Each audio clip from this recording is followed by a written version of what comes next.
Assalamualaikum warahmatullahi wabarakatuh. Selamat pagi teman-teman semua. Kembali lagi bertemu dengan saya Putri Maisara, pengampu mata kuliah perilaku organisasi. Baik, hari ini kita akan memaparkan materi pertemuan kelima, di mana teman-teman berdasarkan silabus itu tentang motivasi kerja. Oke, apa-apa aja sih yang hari ini kita pelajari? Berikut garis besar materi motivasi kerja. Yang pertama, kita akan mempelajari bagaimana definisi materi motivasi, kemudian juga sumber motivasi, kemudian ada komponen apa-apa aja sih dalam motivasi, kemudian teori-teori terkait dengan motivasi kerja. Oke, sebelumnya kita akan menjelaskan apa sih yang dimaksud dengan motivasi kerja.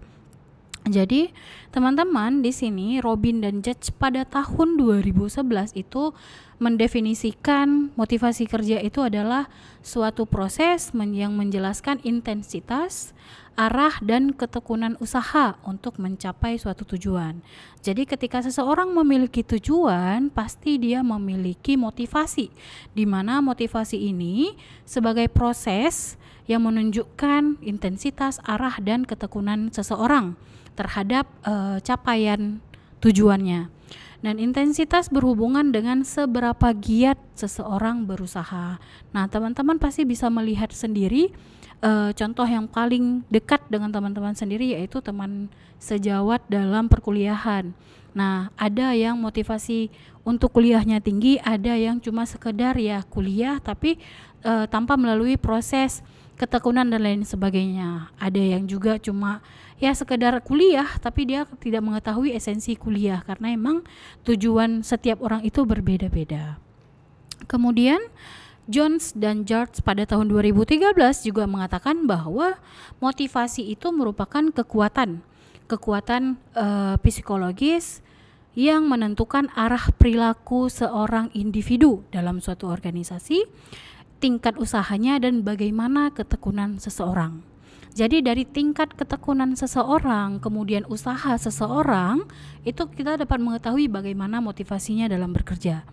Dan motivasi yang dalam bekerja itu banyak ya teman-teman, ada banyak banget dan semua orang itu berbeda-beda. Kemudian juga motivasinya juga akan berbeda-beda, karena setiap individu itu memiliki latar belakang yang berbeda, perilaku yang berbeda, persepsi yang berbeda, pendidikan yang berbeda, dan dari lingkungan yang berbeda. Nah, sumber motivasi kerja. Sumber motivasi kerja itu berasal dari dua. Yang pertama adalah intrinsically motivated behavior ataupun intrinsic motivasi. Ini merupakan motivasi yang terbentuk untuk kepentingan sendiri. Sumber motivasinya itu berasal dari bentuk perilaku dan motivasi berasal dari pekerjaan mereka sendiri. Contoh yang paling kuat adalah dia termotivasi untuk bekerja karena emang ada imbalan gaji. Nah, ini adalah bentuk motivasi yang berasal dari pekerjaan mereka sendiri. Kemudian bagaimana dengan extrinsic motivasi ataupun extrinsically motivated behavior?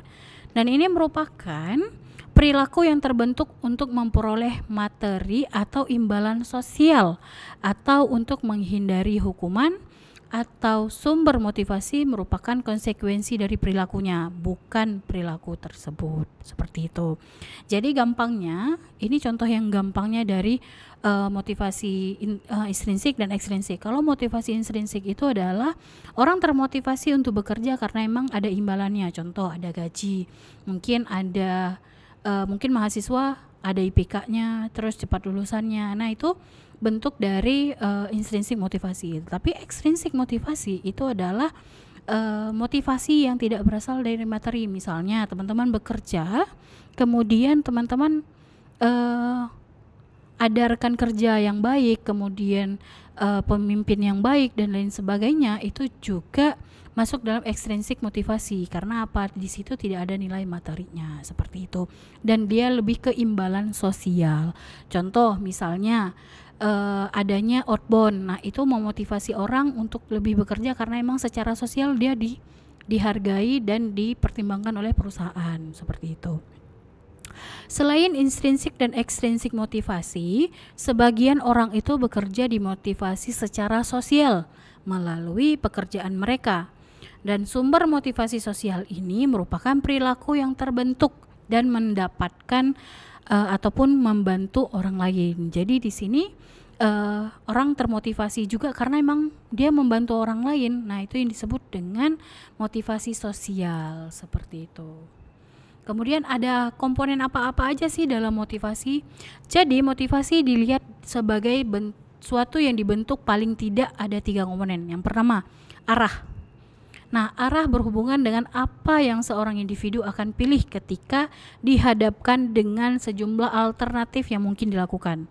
Nah, contoh misalnya teman-teman yang bekerja sebagai pejabat, misalnya seperti itu, dia mungkin arahnya ya kalau sana dia bekerja lillahi ta'ala, otomatis dia akan bekerja tanpa kepikiran untuk melakukan suatu hal yang curang seperti korupsi dan lain sebagainya. Nah, itu akan menentukan dia memilih arah seperti apa. Kalau seandainya dia mengambil arah tersebut, otomatis itu motivasinya adalah untuk mencapai, dan kebanyakan itu juga nggak bisa kita pungkiri bahwa semua orang itu memiliki arah yang berbeda-beda dan motivasi yang berbeda-beda dalam bekerja. Kemudian intensitas. Nah, intensitas ini merujuk pada kekuatan dari respon ketika arah dari motivasi telah dipilih. Jadi dua orang mungkin melakukan perilaku mereka yang arah sama. Tetapi orang yang satu lebih baik karena dia melakukan lebih banyak usaha dibandingkan yang satunya. Ini contohnya misalnya mahasiswa. Saya contohkan mahasiswa yang memahami mata kuliahnya. Nah, sama-sama membaca, tetapi dia melakukannya itu adalah arahnya yang sama-sama ingin paham. Tapi jalannya ataupun intensitasnya berbeda. Ada yang satu mahasiswa, misalnya mahasiswa A, dia sekali membaca dia langsung paham. Tetapi mahasiswa yang B, dia tujuannya adalah paham dengan materi tersebut, tapi intensitasnya berbeda dengan si A yang sebelumnya. Dia harus membaca sekitar 10 kali materi tersebut agar dia paham. Nah, itu maksudnya perilaku mereka itu memiliki arah yang sama, tetapi usahanya yang berbeda-beda. Nah, itu juga yang dimaksud dengan intensitas, bagaimana kekuatan dari respon motivasi yang dipilih. Kemudian yang ketiga adalah ketekunan. Ini adalah komponen yang paling penting dari motivasi, di mana dia itu merujuk pada berapa lama seorang akan terus berusaha. Nah, ada orang si A dan si B tadi itu, si A sekali baca langsung paham, si B udah 10 kali dia baca tapi dia nggak paham, dan akhirnya ke-8 dia nggak paham, ke-9 sebenarnya kalau ke-9 dia berhenti bisa, tapi dia tetap melanjutkan agar dia paham. Ke-9 dia baca lagi ternyata nggak paham, ke-10 masih nggak paham, dia tambahkan lagi 10, 11, 15 sampai yang ke-18 baru dia paham. Nah, itu disebut dengan ketekunan. Dan di mana seberapa banyak usaha yang diberikan seseorang untuk mencapai tujuannya. Berarti motivasi dia kuat untuk mencapai tujuan yang diinginkan.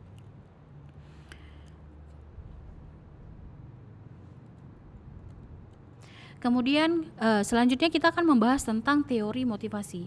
Nah, banyak di sini teori motivasi yang akan kita bahas, yaitu yang pertama adalah ekspektansi teori ataupun teori pengharapan. Nah, ini pertama kali dirumuskan oleh Victor H. Fromm pada tahun 1960-an. Dia mengatakan adalah motivasi akan tinggi ketika karyawan mempercayai bahwa usaha yang keras akan mengarahkan pada kinerja yang tinggi, dan kinerja yang tinggi akan mengarahkan kepada hasil yang diinginkan. Ini menurut si Victor H. Fromm yang dirumuskan dalam teori pengharapan. Kemudian yang kedua itu adalah ada instrumentality ataupun perantaraan.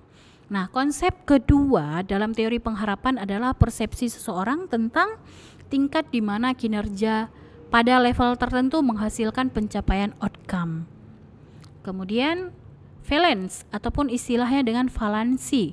Nah, itu mengacu ke seberapa diinginkan setiap hasil yang disediakan oleh pekerjaan atau organisasi bagi seseorang.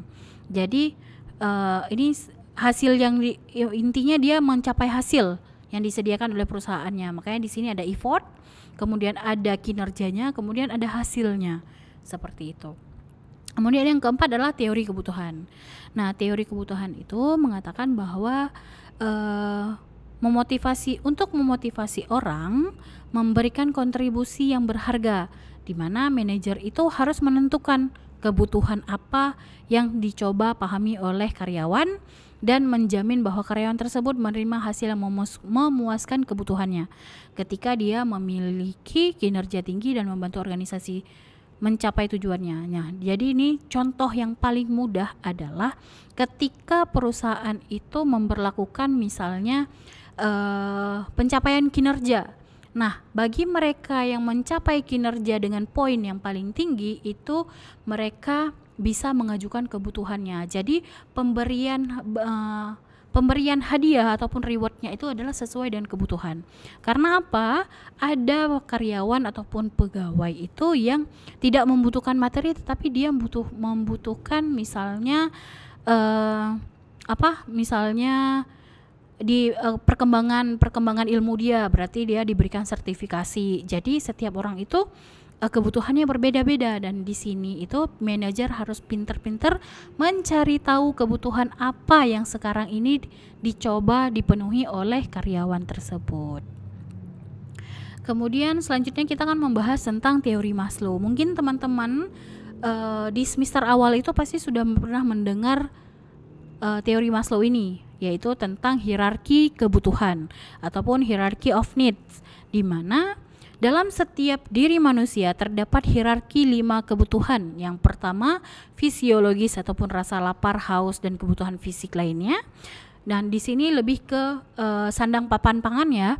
Kemudian rasa aman di layer kedua itu rasa aman, di mana rasa ingin dilindungi dari bahaya fisik dan emosional. Kemudian sosial itu rasa kasih sayang, kepemilikan, penerimaan, dan persahabatan.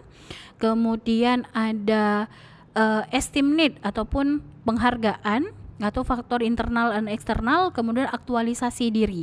Nah, ini contoh gampangnya. Yang pertama, orang bekerja itu adalah untuk psychological need, itu lebih ke pemenuhan sandang papan pangan. Ketika itu udah terpenuhi, pasti semua orang akan melanjutkan ke tahap kebutuhan selanjutnya, yaitu kebutuhan sekunder. Misalnya sudah mulai membeli barang-barang perhiasan, kemudian kayak pergantian HP, dari dulunya menggunakan HP Nokia yang bukan smartphone, sekarang sudah menggunakan smartphone. Kemudian sudah apabila itu sudah terpenuhi, dia akan melanjutkan kepada belongingness dan love need, di mana itu lebih ke rasa kasih sayang, kepemilikan, dan lain sebagainya. Nah, itu lebih apabila itu juga sudah terpenuhi, dia akan melangkah ke kebutuhan selanjutnya juga, yaitu esteem need, di mana esteem need itu adalah penghargaan. Sudah mulai ada penghargaan baik internal dari perusahaan ataupun eksternal, sudah diakui. Kemudian setelah sudah diakui tersebut, dia ada self aktualisasi, pertumbuhan pencapaian potensi seseorang dan pemenuhan diri sendiri. Ini contoh gampangnya, misalnya saya sebagai dosen itu saya bekerja di awal-awal profesi saya sebagai dosen, saya bekerja untuk memenuhi kebutuhan sandang, papan, dan pangan saya. Nah, apabila itu saya sudah terpenuhi, saya lanjut ke kebutuhan di layer kedua, yaitu tentang rasa aman, rasa ingin dilindungi dan bahaya. Ya udah, saya udah mulai menggunakan mobil, kemudian benda-benda yang lain, pokoknya yang setelah sandang, papan, dan pangan itu terpenuhi. Kemudian saya juga setelah itu terpenuhi, saya lanjutkan lagi. Nah, selama saya di posisi rasa aman ini, saya sudah mulai melakukan bisnis bebarengan dan lain sebagainya. Kemudian esteem need, di mana saya juga sudah diakui bahwa saya secara dosen saya juga sudah proper untuk mengajar, kemudian juga bisnis saya berjalan dengan lancar. Di sini berarti udah ada merasa bahwa ada penghargaan yang diberikan, kasih sayang dan lain sebagainya, itu semua sudah tercapai. Dan pada akhirnya adalah saya melangkah ke kebutuhan yang paling puncak, yaitu self actualization, di mana saya sudah tidak mementingkan lagi gaji karena kebetulan bisnis saya juga sudah lancar, kemudian secara kepakaran kedosenan itu juga saya sudah melewati semua kebutuhan itu. Jadi saya lebih ke ngajar cuma untuk berbagi ilmu kepada teman-teman, jadi bukan lagi prefer ke dalam gaji dan lain sebagainya, tapi lebih ke pertumbuhan, pencapaian potensi dan pemenuhan diri, seperti itu. Itu adalah contoh yang paling dekat dengan kehidupan sehari-hari kita. Kemudian kita akan membahas tentang Herzberg motivator ataupun Hygiene Theory. Nah, Hygiene Theory ini dia mengatakan bahwa ada dua faktor nih motivasi. Yang pertama, hasil yang mengarah motivasi pada dan kepuasan kerja yang tinggi. Yang kedua adalah hasil yang mencegah orang lain untuk tidak puas. Nah, menurut teori ini, dua orang itu jenis kebutuhan dan persyaratan itu motivator dan hygiene. Yang dimaksud dengan motivator itu seperti apa? Itu berkaitan dengan sifat pekerjaan itu sendiri, seberapa menantang pekerjaan tersebut. Jadi itu memotivasi dia untuk saya harus bisa menaklukkan pekerjaan ini. Beda dengan hygiene need, nah itu terkait dengan konteks fisik dan psikologis di mana pekerjaan dilakukan. Nah, hygiene need itu dipuaskan dari kondisi pekerjaan yang nyaman, gaji, keamanan. Kalau itu tidak terpenuhi, maka dia akan merasa tidak puas. Beda dengan yang motivator, dia semakin menantang pekerjaan tersebut, semakin dia ingin bekerja di perusahaan tersebut, seperti itu. Jadi ada dua faktor ya. Yang pertama ada yang motivasi dan kinerja kepuasan kerjanya tinggi, ada yang orang mencegah orang untuk tidak puas, seperti itu. Nah, yang ketujuh ada X dan Y teori ataupun X dan Y teori. Teori ini diungkapkan oleh Douglas McGregor yang mengemukakan bahwa strategi kepemimpinan efektif dengan menggunakan konsep manajemen partisipasi, di mana teman-teman harus mengetahui terlebih dahulu bagaimana sih pekerjaan dengan tipe X dan pekerja dengan tipe Y. Jadi ini adalah dua tipe orang yang berbeda, di mana kita dapat menandainya. Yang pertama tipe X. Tipe X itu dia tidak ada intervensi aktif dari manajemen, pekerjaannya pasif dan bahkan resisten terhadap kebutuhan organisasi. Nah, rata-rata pekerjanya bekerja sesedikit mungkin, jadi motivasinya rendah. Kemudian rata-rata pekerja berpusat pada diri sendiri, jadi dia tidak peduli dengan orang lain, dia hanya berpusat pada diri sendiri. Kemudian resisten terhadap perubahan, ketika ada perubahan dia akan mempertahankan status quo. Nah, status quo itu adalah keadaan sekarang, di mana seperti yang teman-teman tahu bahwa perkembangan itu ataupun perubahan itu selalu ada dan itu dinamis ya, nggak statis. Jadi setiap tahun bahkan hari itu aja ada perubahan. Kemudian rata-rata pekerja tidak terlalu cerdas dan tidak tertarik untuk berprestasi, dan ini adalah tipe-tipe pekerja dengan tipe X. Berbeda dengan tipe Y, di mana tipe Y itu adalah dia manajemennya bertanggung jawab untuk mengorganisir elemen-elemen produktif perusahaan. Kemudian orang-orang pada dasarnya tidak pasif dan tidak resisten terhadap kebutuhan organisasi. Kemudian pengawasan eksternal dan rata-rata mengarahkan diri pada komitmen dan tujuan organisasi. Nah, intinya pada pekerja tipe Y ini adalah kebalikan dari tipe X. Kemudian teori selanjutnya adalah McClelland Needs for Achievement, Affiliation, dan Power. Jadi ada orang yang kebutuhannya itu termotivasi karena emang ada kebutuhan. Yang pertama achievement ataupun kebutuhan berprestasi, di mana dia akan termotivasi, tingkat motivasinya di mana individu memiliki keinginan yang kuat untuk melakukan tugas yang menantang, yang baik dan memenuhi standar pribadi untuk keunggulan. Kemudian affiliation. Nah, kebutuhan affiliation ini adalah tingkat di mana individu memberikan perhatian terhadap menetapkan ataupun memelihara hubungan antar pribadi yang baik disukai, dan ini lebih ke sosial ya teman-teman. Ini adalah kebutuhan berafiliasi. Kemudian the power, ini kebutuhan akan kekuasaan. Nah, ada juga orang yang bekerja karena termotivasi untuk kebutuhan kekuasaan. Dia pengen dihargai, dia pengen diberikan kekuasaan. Nah, ini juga banyak di antara teman-teman kita ataupun mungkin kita sendiri mungkin berada di dalam kebutuhan tersebut, yaitu tingkat di mana individu merasa menguasai ataupun bisa mempengaruhi orang lain. Kemudian ada equity theory. Teori keadilan adalah teori motivasi yang berkonsentrasi pada persepsi keadilan hasil kerja mereka yang secara relatif dan masukan mereka. Nah, kemudian yang terakhir ada goal setting theory, di mana teori penetapan tujuan fokus pada memotivasi karyawan untuk memberikan kontribusi kepada organisasi dengan cara yang sama dengan teori pengharapan dan keadilan. Namun, teori ini mengambil fokus lebih jauh dengan mempertimbangkan bagaimana manajer dapat menjamin anggota organisasi fokus pada bagaimana masukan dan kinerja dari karyawan dalam mencapai tujuan organisasi. Dan yang terakhir, berarti ada yang satu lagi yang terakhir adalah pay and motivation. Setiap teori yang telah dibahas sebelumnya itu menggambarkan pentingnya gaji dan menyarankan gaji didasarkan pada kinerja.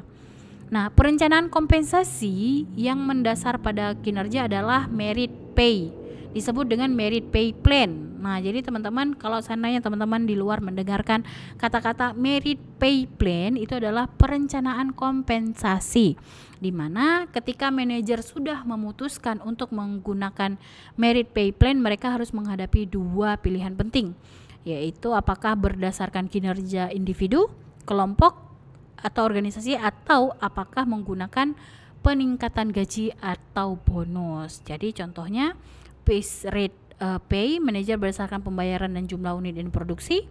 Kemudian ada juga commission pay, manajer berdasarkan pembayaran ataupun persentase penjualan. Kemudian profit sharing, karyawan menerima bagian dari keuntungan perusahaan. Jadi ini adalah contoh-contoh merit pay plan ataupun perencanaan kompensasi yang akan didapatkan oleh karyawan. Kemudian timbul pertanyaan, emang manfaatnya motivasi kerja itu seperti apa, Bu? Jadi manfaat motivasi kerja itu sangat banyak ya. Di sini itu meningkatkan retensi karyawan. Di sini retensi karyawan berarti semakin dia bermotivasi, semakin dia mungkin nggak akan keluar ataupun nggak jadi kutu loncat ke perusahaan yang lainnya. Kemudian juga meringankan tugas, meningkatkan nilai produk, karyawan tidak akan cepat puas. Karena emang motivasi orang tuh berbeda-beda, jadi dia akan merasa tidak cepat puas. Kemudian mendorong kreativitas, komitmen dan energi, kinerja meningkat dan efisiensi serta suasana kerja yang nyaman. Seperti itu. Silakan teman-teman kalau memang ada yang mau ditanyakan, silakan ditanyakan di forum diskusi WA dan melalui Zoom terkait dengan materi yang kita bahas hari ini. Apabila ada kesalahan saya mohon maaf. Saya akhiri untuk hari ini. Wabillahi taufiq wal hidayah. Assalamualaikum warahmatullahi wabarakatuh.